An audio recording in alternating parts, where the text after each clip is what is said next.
सभी के लिए नमस्कार। आज हम देखेंगे अतिथि शिक्षकों की नियुक्ति लेट क्यों हो रही है और अतिथि शिक्षकों की नियुक्ति कब तक होगी। अतिथि शिक्षकों की जो नियुक्ति है वह देरी से क्यों हो रही है और अतिथि शिक्षकों की नियुक्ति कब तक होगी। साथ ही साथ इससे अध्ययन पर क्या प्रभाव पड़ेगा, अन्य जानकारी है तो हम संपूर्ण जानकारी देखेंगे। तो देखते हैं सबसे पहले कि अतिथि शिक्षकों की जो नियुक्ति है वह लेट क्यों हो गई है और कब तक यह होगी।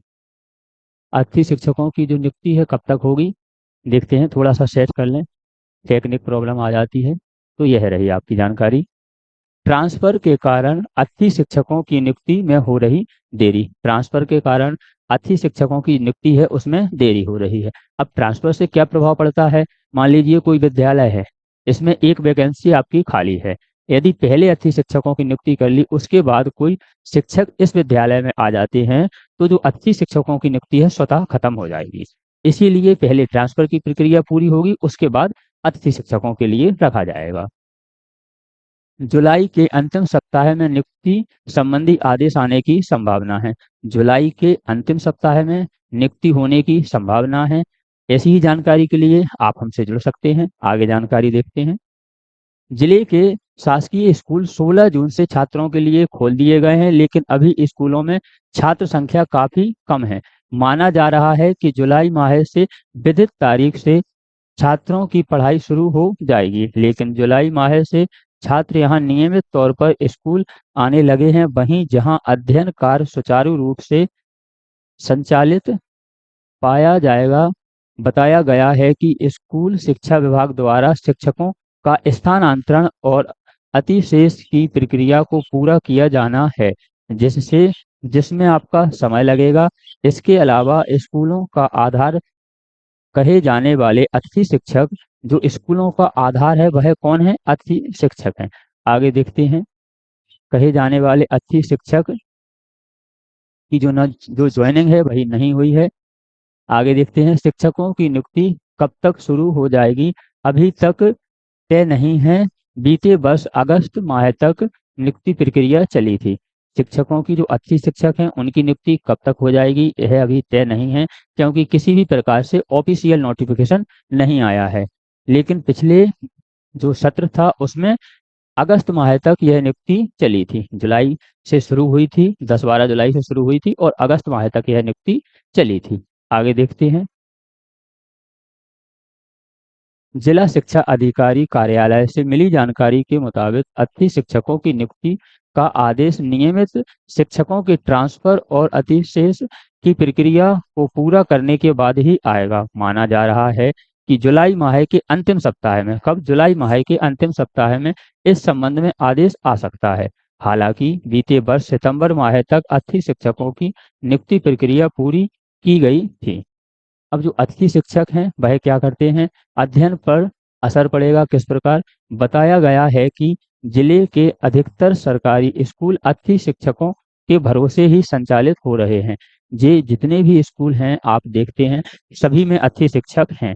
तो जितने भी स्कूल हैं यह स्कूल अतिथि शिक्षकों के भरोसे ही संचालित हो रहे हैं। शिक्षकों स्कूलों में अध्ययन का धारमदार अतिथि शिक्षकों पर ही है।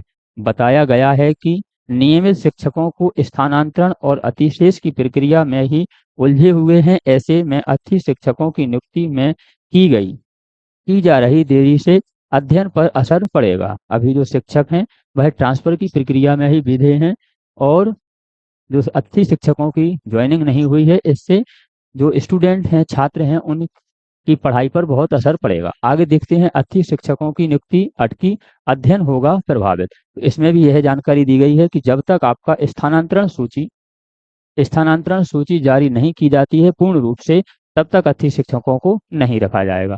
क्यों नहीं रखा जाएगा, हमने आपको पहले ही बताया, क्योंकि स्थानांतरण से यदि कोई शिक्षक आता है तो अतिथि शिक्षक बाहर हो जाएंगे।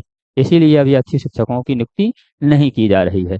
आगे देखते हैं। अब हम देखते हैं वह प्रक्रिया कि जो शिक्षकों की ट्रांसफर नीति है उस पर क्या असर पड़ रहा है, किस प्रकार से हो रही है। देखते हैं। अतिथि शिक्षकों की नियुक्ति होगी, बोले पास आउट वर्ष से हो वरीयता। अतिथि शिक्षकों की नियुक्ति को लेकर भी बहुत सारे सवाल खड़े होते हैं कि अतिथि शिक्षकों की नियुक्ति इस वर्ष कैसे की जानी चाहिए। जो यह सत्र है आपका 25-26 इसमें अतिथि शिक्षकों की नियुक्ति किस प्रकार की जानी चाहिए। एक तो तरीका है जिसमें सबसे ज्यादा नंबर जिसके होते हैं ना उनको पहले रख लिया जाता है, लेकिन अतिथि शिक्षकों का कहना है कि जो पास आउट हैं, जिस वर्ष में पास आउट हैं उसके हिसाब से होना चाहिए, क्योंकि पास आउट वाले जो अतिथि शिक्षक हैं जिन्होंने पढ़ा लिया है वो नहीं लग पाते हैं, नए अतिथि शिक्षक लग जाते हैं। और नए अतिथि शिक्षकों का यह कहना है कि जिसके नंबर ज्यादा हों वह ज्वाइनिंग ले सकता है। इस बात पर भी विवाद चल रहा है कि अंक के आधार पर ना हो, सीनियर अतिथि शिक्षक रह जाते हैं वंचित और जूनियर अतिथि अतिथि शिक्षकों को मौका मिल जाता है। लेकिन अतिथि शिक्षकों के संगठन ने कहा है कि यह नहीं होना चाहिए, पास आउट के आधार पर होना चाहिए। अपना अपना है, जो नए अतिथि हैं उनका कहना है कि नंबर के आधार पर हो, और जो पुराने अतिथि हैं उनका कहना है कि पास आउट के आधार पर हो। अब जो आपके शिक्षा मंत्री उन्होंने भी कहा है कि जल्दी प्रक्रिया शुरू होगी। जिले में ट्रांसफर और अतिशेष की प्रक्रिया के विषय में कंप्लीट होते ही, जिले में जो ट्रांसफर और अतिशेष की प्रक्रिया चल रही है इनके कंप्लीट होते ही इमीडिएटली अतिथि शिक्षकों की नियुक्ति प्रक्रिया शुरू हो जाएगी। इमीडिएटली अतिथि शिक्षकों की नियुक्ति प्रक्रिया शुरू हो जाएगी। यह राव उदय प्रताप जी हैं जो शिक्षा मंत्री हैं, उन्होंने यह कहा है। तो यह एक बात क्लियर हो गई कि अतिथि शिक्षकों की ज्वाइनिंग कब होगी, जब ट्रांसफर की प्रक्रिया खत्म हो जाएगी। ट्रांसफर अतिशेष की प्रक्रिया खत्म होने के बाद ही अतिथि शिक्षकों को ज्वाइनिंग दी जाएगी। अब ट्रांसफर की प्रक्रिया का क्या हाल चल रहा है इसे भी हम देख लेते हैं, क्योंकि अतिथि शिक्षकों की जानकारी के साथ साथ ट्रांसफर की जो प्रक्रिया चल रही है उसकी जानकारी भी होना अति आवश्यक। देखते हैं, एजुकेशन पोर्टल बंद, शिक्षकों के स्थानांतरण को लेकर अनिश्चितता है। तो इसमें निश्चितता नहीं है, अनिश्चितता है, क्योंकि जो स्थानांतरण प्रक्रिया है वह भी थोड़ी विवाद में चल रही है। आगे देखते हैं क्या क्या विवाद है इनके, तो यह देखते हैं। दैनिक भास्कर की न्यूज है, इसमें बड़ा खुलासा है कि एजुकेशन पोर्टल पर ऑनलाइन के नियम, लेकिन वल्लभ भवन से ऑफलाइन के ऑर्डर हुए जारी। एजुकेशन पोर्टल है उस पर क्या नियम है ट्रांसफर के, कि जो भी ट्रांसफर होंगे ऑनलाइन होंगे, लेकिन वल्लभ भवन से ऑफलाइन ट्रांसफर कर दिया है। इसका प्रूफ भी इसमें दिया गया है। ऐसी लापरवाही, एक पद पर 2 प्रिंसिपल की पोस्टिंग कर दी। यह आपका लोक शिक्षण संचालनालय का आदेश है और यह आपका वल्लभ भवन का आदेश है। यह ऑनलाइन दिया है, यह ऑफलाइन दिया है, तो इसमें भी बहुत सारी विविधताएं चल रही हैं। आगे देखते हैं, आगे आपकी यह भी है, स्थानांतरण पर जो प्रभाव पड़ रहा है वह जानकारी देख रहे हैं। स्थानांतरण पर प्रशासनिक महकमे पर आरोप, विधायकों ने उठाए सवाल। विधायकों ने सवाल उठाए। पहले क्या था, जो नियुक्ति चल रही थी वह नियुक्ति विभाग के आधार पर हो रही थी, आपकी डीपीआई पे।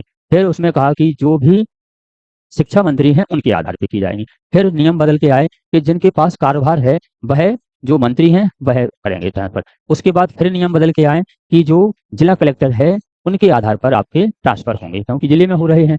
यहाँ देखते हैं, यह आपकी डिंडोरी की न्यूज है। अधिकारी कर्मचारियों के थोक में हुए ट्रांसफर को लेकर विवाद बढ़ता जा रहा है। इसमें पैसों के लेन देन के आरोप भी अब सामने आ रहे हैं।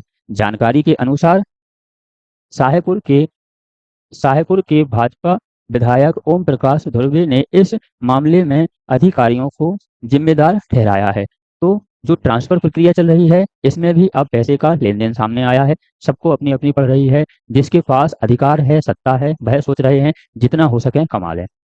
टीचरों का है कि जितनी अच्छी जगह हम चले जाएं उतनी हमारी नौकरी सेफ है। तो ये सब विवाद चल रहा है। अब इस विवाद में अतिथि शिक्षक पीछे रहे हैं। अतिथि शिक्षकों को वैसे ही तो वेतन कम दिया जाता है और काम ज्यादा लिया जाता है, क्योंकि जो परमानेंट टीचर हैं वह कम काम करते हैं और जो अतिथि शिक्षक हैं इनसे ज्यादा काम करवाते हैं, क्योंकि उन्हें पता है कि अतिथि शिक्षक अभी परमानेंट नहीं है और इनके लिए सरकार ने किसी भी प्रकार की कोई योजना नहीं बनाई है। जैसा हमने यहाँ पर बताया कि जो अतिथि शिक्षक हैं इनका पूरा स्कूल का जो धार मधार है वह अतिथि शिक्षकों के ऊपर होती है। तो यह रही आपकी संपूर्ण जानकारी। ऐसी ही जानकारी प्राप्त करने के लिए आप हमारे चैनल को सब्सक्राइब कर लीजिए, जिससे आप तक जानकारी पहुंच सके। मिलते हैं एक और नए अपडेट के साथ।